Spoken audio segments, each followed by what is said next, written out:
Welcome everyone. कैसे हैं आप सब? उम्मीद है कि आप सब खैरियत से होंगे। आज हम एक रात की दुल्हन का लास्ट एपिसोड सुनेंगे, लेकिन उससे पहले आप सबसे गुजारिश है कि हमारे चैनल को लाइक, सब्सक्राइब और शेयर करना ना भूलिए। चलिए बिना वक्त ज़ाया किए हुए चलते हैं एपिसोड की तरफ। एक रात की दुल्हन। पूरे रास्ते शर्जील मुझे बहुत तंग करता रहा। इतना खुश था और मेरा भी हंस हंस कर बुरा हाल था। भला आखिर हम घर पहुंच गए। शर्जील गाड़ी बहुत तेज चला रहा था, इसलिए सबसे पहले हम पहुंचे। घर आते ही शर्जील मेरे रूम में गया और बिस्तर पर लेट गया। क्या आपके घर में एक कप चाय मिल सकती है? मैं हंसने लगी। जी जनाब, मैं अभी बनाकर लाती हूँ। किचन में चाय बनाने में चली गई। मुझे ऐसा लगा जैसे मेरे पीछे कोई खड़ा है। मैंने अचानक पीछे देखा तो शर्जील किचन के दरवाजे पे खड़ा मुझे बहुत प्यार भरी नज़रों से देख रहा था। मैं शर्मा गई। वो मेरे करीब आ रहा था। मैं डर रही थी। वो मेरी ज़ुबान मेरा साथ नहीं दे रही थी। क्या हुआ नूरी?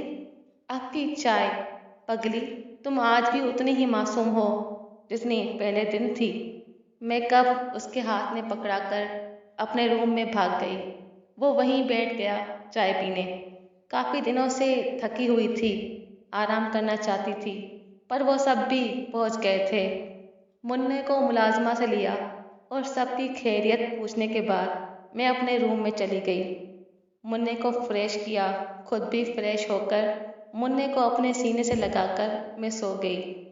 रात का खाना भी अपने रूम में खाया। अगले दिन सुबह की नमाज के बाद घर के काम काज देखने लगी। फिर जब सब फ्री हो गए तो अपने रूम में जा ही रही थी कि शर्जील के घर वाले आ गए थे। उनसे मिलकर मैं वहीं बैठ गई। सब्बा भी यहीं बैठी थी। मेरी सौतन को सब्बा की अम्मी ने कहा कि अब हमारी बात भी चलाओ। मेरी सौतन बोली, नूरी आपकी अपनी है, जब दिल करे निकाह करें और ले जाएं।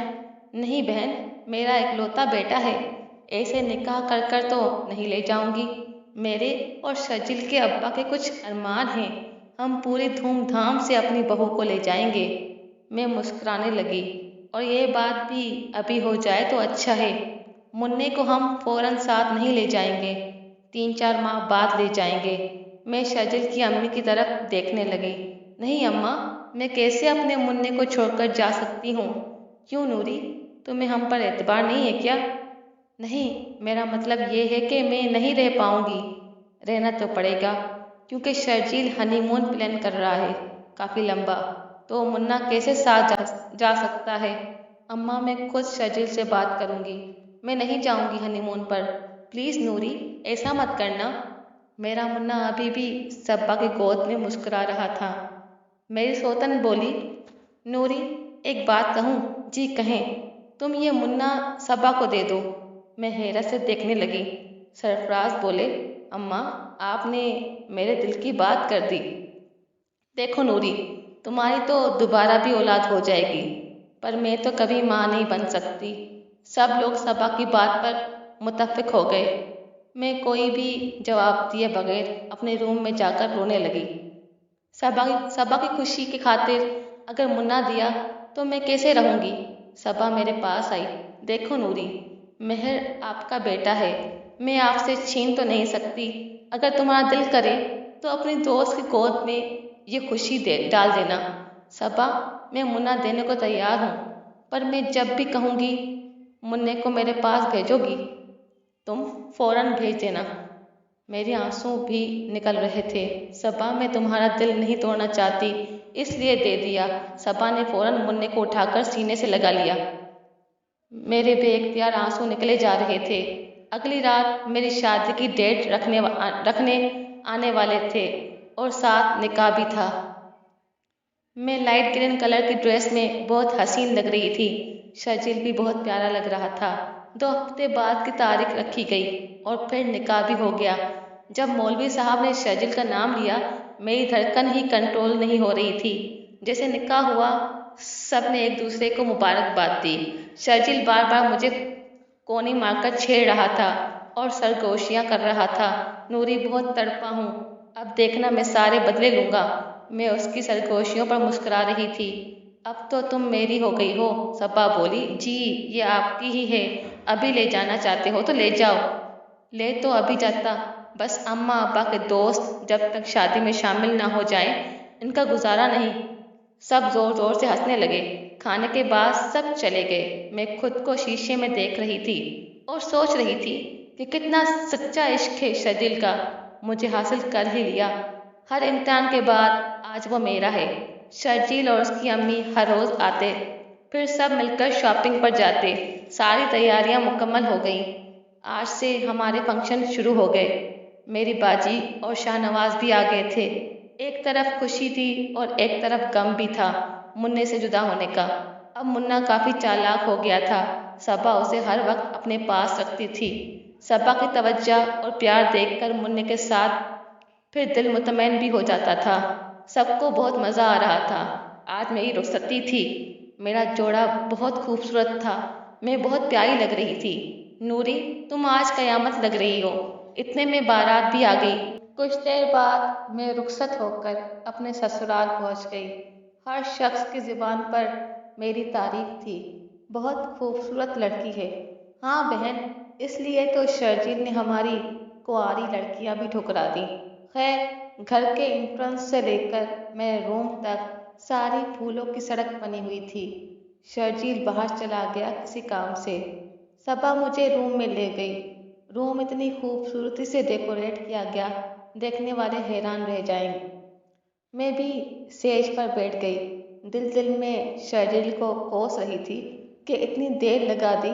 रूम का दरवाज़ा बंद हुआ तो मुझे पता चल गया आ गए हैं जनाब। मैंने मुंह पर घूंघट ओढ़ रखा था। आते ही शर्जील मेरे पास बैठ गए। घूंघट उठाकर बोले, नूरी, दिल करता है बस तुम्हें देखता ही रहूं। दिल नहीं भरता तुमसे। मेरे हाथ चूमकर आंखों पर लगाई। मैं मुस्कुरा रही थी। क्यों मुझे इतने दर्द दिए? सॉरी शर्जील, पर तुमसे ज़्यादा दर्द तो मैंने देखे हैं। खैर छोड़ो, मैं अब भी अपने रब का शुक्र अदा करता हूँ कि किस्मत ने हमको मिला दिया। शर्जील ने मेरे सारे जेवरात उतरवा कर रखे। मुझे ड्रेस निकाल कर दिया। मैं ड्रेस चेंज कर कर आई तो शर्जील लेटा हुआ था। मैं उसके सीने पर सर रखकर सो गई। वो मेरे बालों में हाथ फेरते हुए, आज ऐसा लग रहा है मैंने सारी दुनिया की दौलत पा ली। शर्जिल जैसा शोहर किस्मत वालियों को मिलता है। नूरी, मैं तुमसे इश्क करता हूँ, मोहब्बत नहीं, क्योंकि इश्क के बाद दूसरा इश्क नहीं होता, पर मोहब्बत के बाद और मोहब्बतें ज़रूर होती हैं। मैं शर्जिल की बातें सुन रही थी। सुबह में जल्दी ही तैयार हो गई। शर्जिल अभी तक सो रहे थे। सबा ने रूम का दरवाज़ा बजाया। मैंने खोला तो मुन्ना भी साथ था। मैंने अपने बच्चे को सीने से लगाया। सबा शर्जिल को जगाने में लग गई। जब तक शर्जिल तैयार हुए, मैं मुन्ने से खेलती रही। वो बार बार शर्जिल की तरफ उछल रहा था। शर्जिल ने मुन्ना मुझसे लेकर सबा को पकड़ाया और मेरे हाथ से पकड़कर नीचे ले गया। दिल तो करता है तुम्हें बाहों में उठाकर ले जाऊं। मैं हंसने लगी। बहुत अच्छा नाश्ता किया। फिर हम अपने रूम में आ गए। कल वलीमा था तो आज का दिन सारा शर्जील ने मेरे साथ गुजारा। मेरी सास रात के खाने के लिए हमें लेने आई, पर शर्जील ने कहा हम खाना रूम में ही खाएंगे। अगले दिन वलीमे पर भी सब आए। वो भी बहुत अच्छे से हो गया। मैं अपने घर में बहुत खुश थी। शर्जिल मुझे कोई काम न करने देते थे। मैं खुद कभी कभी कोई काम कर लेती थी। शर्जिल मुझे हनीमून पर ले गया, यूरोप। जब 3 माह बाद वापस आए तो मैं एक बार फिर माँ बनने वाली थी। मेरी सास बहुत खुश हुई ये खबर सुनकर, और शर्जिल तो पागल था पहले ही मेरे इश्क में, अब तो और दीवाना हो गया था।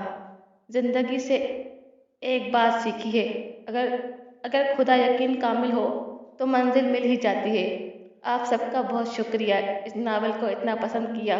इंशाल्लाह बहुत जल्द एक नए नावल के साथ आपकी खिदमत में हाजिर होंगे। जज़ाकल्लाह, अल्लाह हाफ़िज़।